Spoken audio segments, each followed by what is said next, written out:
BZ Ponzi સ્કીમના કૌભાંડને લઈને અત્યારના સૌથી મોટા સમાચાર પ્રાપ્ત થઈ રહ્યા છે। સાબરકાંઠાના પ્રાંતિજમાં સીઆઈડી ક્રાઇમે તપાસ શરૂ કરી છે। એપ્રોચ રોડ પરની બીઝેડ ગ્રુપની ઓફિસ પર સર્ચ ઓપરેશન, રોકાણકારની ફરિયાદ બાદ સીઆઈડી ક્રાઇમની તપાસ તેજ થઈ છે। જેમ જેમ બીઝેડના કૌભાંડો બહાર આવી રહ્યા છે તેમ તેમ રોકાણકારો પણ સામે આવી રહ્યા છે અને સીઆઈડી ક્રાઇમે પણ અપીલ કરી હતી રોકાણકારોની કે જો તેમના રૂપિયા કૌભાંડમાં સંડોવાયા હોય તો પોલીસની સામે આવે અને ફરિયાદ નોંધાવે।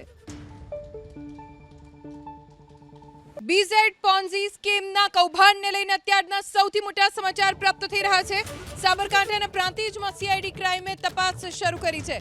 એપ્રોચ રોડ પરની બીઝેડ ગ્રુપની ઓફિસ પર સર્ચ ઓપરેશન, રોકાણકારની ફરિયાદ બાદ સીઆઈડી ક્રાઇમની તપાસ તેજ થઈ છે। જેમ જેમ બીઝેડના કૌભાંડો બહાર આવી રહ્યા છે તેમ તેમ રોકાણકારો પણ સામે આવી રહ્યા છે અને સીઆઈડી ક્રાઇમે પણ અપીલ કરી હતી રોકાણકારોની કે જો તેમના રૂપિયા કૌભાંડમાં સંડોવાયા હોય તો પોલીસની સામે આવે અને ફરિયાદ નોંધાવે।